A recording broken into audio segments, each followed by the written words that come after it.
land in Eretz Yisrael. So we also daven for them should have peace, as we learned to the blessings of the previous Chumash, peace and tranquility. All right, my friend. Rabbi, just yes, real quick.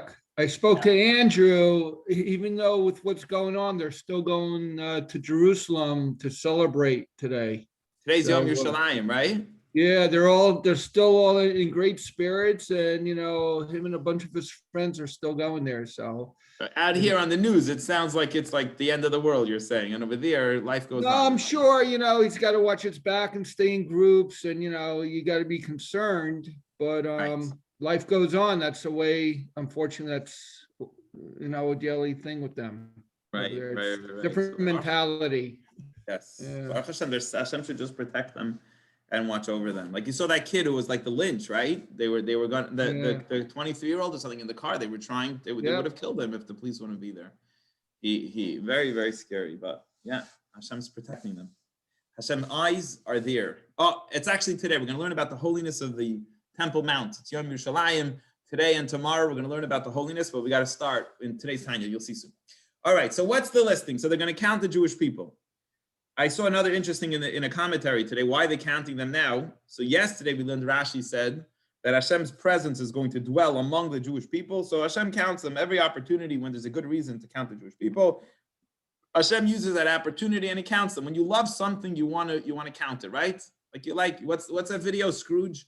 He counts his money all the time. So Hashem loves the Jewish people, and he wants to count them constantly out of his love for the Yid and for the Jewish people. Okay.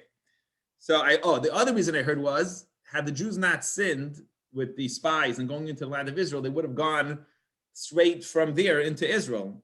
And being that they were about to attack the country, they needed to know how many soldiers were in the army. And that was another interesting commentary I saw, why the necessity to know how many people there are. But anyway, here are the numbers. It's really a numbers chumash today. Let's learn this inside. Vayhi b'nei, where am I over here? Vayhi b'nei Ruvain. Sorry guys, I'm just open up my other book here that I prepared with. Vayhi b'nei Ruvain. And it was the sons of Ruvain, the tribe of Ruvain. We're going to go through the 12 tribes now, real quick, the numbers. Bechar Yisrael, Ruvain was the firstborn of Israel, of Yaakov, right? His firstborn son.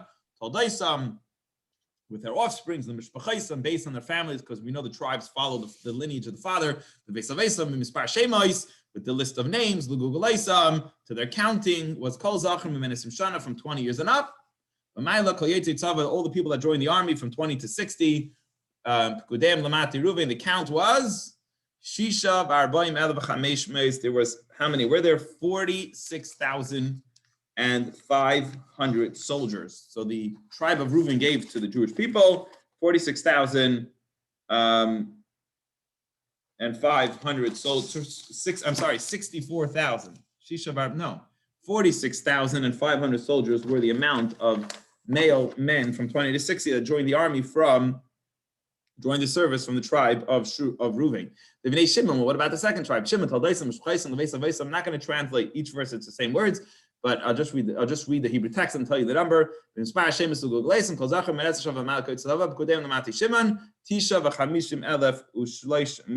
was, Shimon had 59,300, so quite larger than Reuven. Reuven had 64,005, I'm sorry, he had less. Reuven had a large 64,500. Shimon had the amount of people joining the service was 59,300. God, what about the next tribe? God, God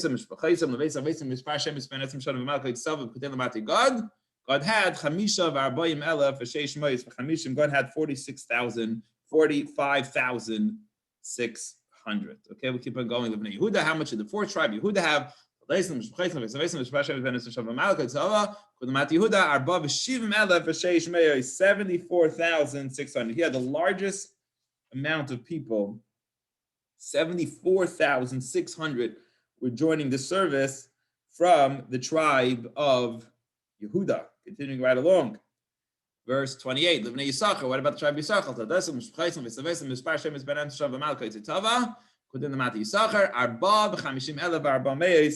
Yisachar had 54,400. What about the next tribe? Zevulun, the Bnei Zevulun,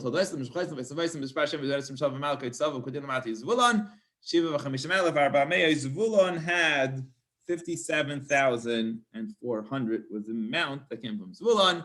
Now Yosef, how about the tribe of Yosef? Well, Yosef was split in two because we know that Yosef's tribe itself was actually split in two. So how many were in the tribe of Yosef? Verse 32, Bnei Yosef, Bnei Ephraim. So there was one son of Yosef who took his own tribe, was Ephraim. So listen, put them at Ephraim. Arboim Elav Chameshma is 40,500. And the other son, Bnei Menashe, the other half of Yosef's tribe. So it's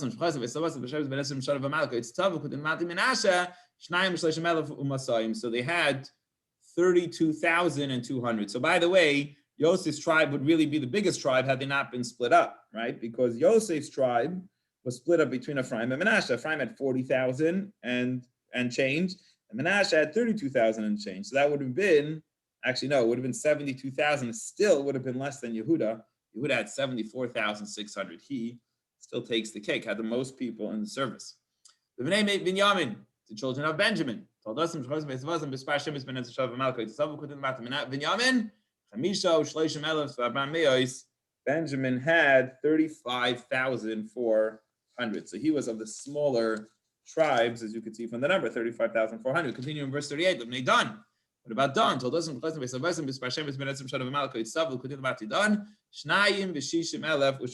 He had a large tribe, 62,400 from the tribe of Dan. What about Asher? We're going through the 12 tribes. So those Echad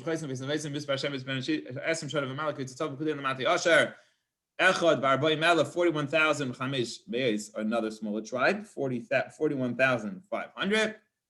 Naphtali, Naphtali to Naphtali, they were like an average size tribe. I guess it sounds like 53,400. And that, my friends, I believe concludes the 12 tribes. So what's the total? So how many were in the Jewish army at the time? How many people were in the service? If you want to count the total, a tally, all the counted of the Jews, the Bnei Yisrael, to the father's houses, from 20 and up, which I believe means 20 to 60, which is the whole army, 603,550. So here you go. You have from, pretty cool, from 33,300 years ago and change. You know the exact amount of Jewish people that were in the service, were in the army at the time. There was 603,550. So we know that's where we estimate how many Jews there were, right? Now, based on this number, it's going to be a few times, 3 times that we count them in the Torah. They all come out to roughly the same, maybe exactly the same amount, 603,550. There's another class which we discuss. How could it be that the numbers are so similar? Didn't people die? Weren't people born? Whatever. That's another discussion.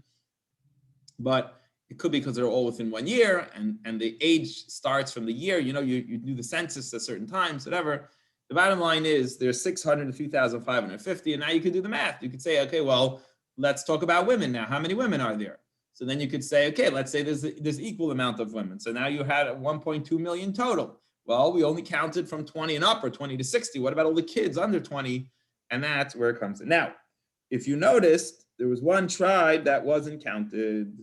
And we're going to learn about that now. Hashem says to Moshe, wait, one tribe didn't count. Don't count the Levi tribes. Do not count them. Don't reckon their numbers among the Jewish people. Why not? Why are we not counting the Levites? What's wrong with them, right? Why is the Zimmerman family not counted in this list? Why don't we count Evan? Evan, are you between 20 and 60? Why would Evan not be counted among this list over here? What could the reason be? Do we have any other Levites on the class? I think just Evan here is a Levi. No, and no one else. Okay, Alan's shaking his head. He's strong. Okay. So we don't have any other Levites here. Okay. So why not? So Rashi says, listen, Levites, you're going to count them with everybody else? Nah, Levites have their own counting. Don't include them in the census. You make your own census for the Levites. They are important. They're chashiv. The Zimmerman family and all the other Levites, they need to have their own counting system with all the other Levites because they're unique, they're prestigious, they can't be counted among everyone else. That's one reason. The other reason Rashi gives is a longer reason and an interesting reason a little bit. Hashem saw that whoever's counted here is going to get in very big trouble down the road. What kind of trouble are they going to get into? Oh, Hashem knows what's going to happen very soon. Hashem's going to want to take the Jews north to the border of Israel, the southern border of Israel, and have them go right into Israel. And what's going to happen? The Jewish people are going to send spies. Moshe is going to send spies. The spies are going to come back a bad report, and the Jews are not going to want to go in. And what's going to happen? They're all going to die in the desert. Now, why are they going? Who's going to die? Anybody that was in the army. The women did not go in. Only the Levites only the regular Jews between 20 and up will die in the desert. Whoever's part of this counting over here will die, will perish, and they'll die over 40 years, 38 years, whatever it was, 40 years, they're going to die.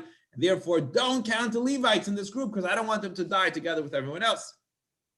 Why didn't Levites die with everyone else? Because the Levites didn't do a different sin, the sin of the golden calf. So even as some of the commentators want to explain, even though the Levites, there's a debate between the rabbis, of course, there's always a debate, whether the Levites were part of the group of Jews who did not want to go into Israel. But even if they weren't, or even if they were, since they were not part of the golden calf sin, they're safe, and therefore don't count them in the census, because everyone in the census is I guess maybe there's some people today don't want to be in the census because they don't want the government knowing that they exist, whatever, so on. The Levites were not part of the census. They're not going to be punished with whatever the other Jews are going to be punished with. Okay, verse number 50. Moving right along. Now that we know the Levites were not part of the census. What should you do with the Levites? We're going to count them separately soon. The Levites have a very important job. Evan Zimmerman and his brothers from the Levite family, a very important job.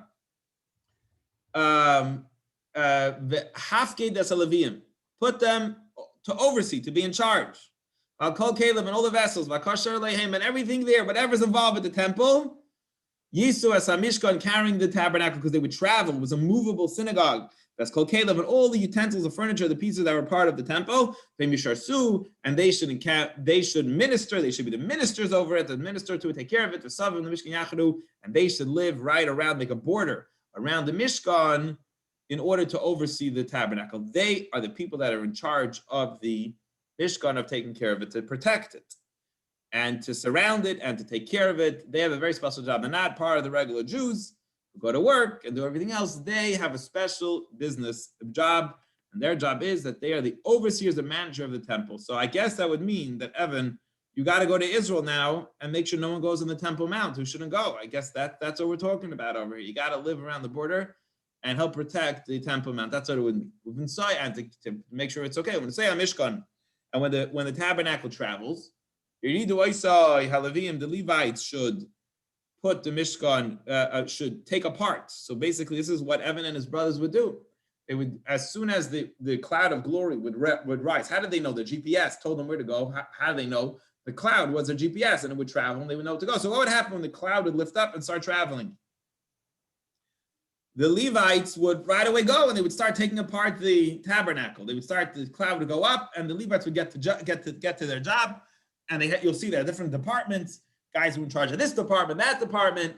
They would dismantle the tabernacle. And then when the cloud would travel, they would follow it. It would come down and be like, guys, GPS says right here, I want you to stop, park. And the Levites would reassemble it. And whoever comes close, God forbid, who's not a Levite, Hashem will punish him with death by the hands of heaven. So the Levites had a very important job.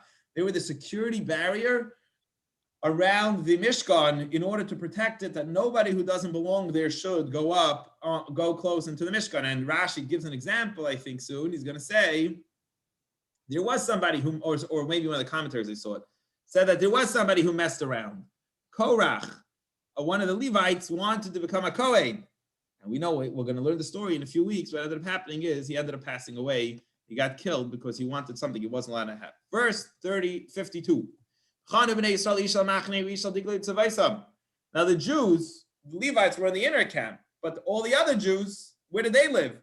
They lived at the exterior perimeter. So you had the tabernacle, and you had the Levites creating a perimeter of security and protection and taking care of the Mishkan around the temple, the Mishkan around the tabernacle, and then again further out on the four sides of the tabernacle was another group of Jews, and there was three tribes on each side. So you had 4 sides, right? North, south, east, and west. 3 on each side. So 3 times 4 is 12.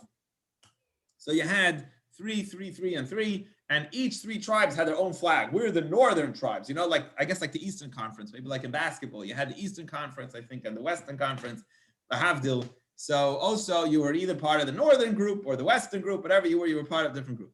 In verse 33, but the Levites will stand on the inner perimeter. When he saw that there should be no wrath against the Jewish people. God forbid, no one who doesn't belong shouldn't go. And the Levim will protect us, take charge and protect the Mishkan Eidos, the Ark of Testimony, which had the tablets in there. God forbid, no one who shouldn't go there shouldn't be there. And as we're going to learn, that there will be a breach in the perimeter, that Korach will want to become a Kohen, and a lot of complications will ensue. And we'll see about that later on. The Chumash finishes, the Jews did exactly as Hashem commanded, as Moshe, Cain, Asu, that is exactly what they did. And that is the end of Teis Chumash. Any questions or comments? Oh, it's beautiful to see so many faces. We almost see everybody. Everyone, get on the screen. The Chumash for today. Any questions or comments before we start a whole nother chapter of Tanya 51 together? I believe we have 51 today. Any questions or comments on today's Chumash? Are we good? Okay, we're going to learn.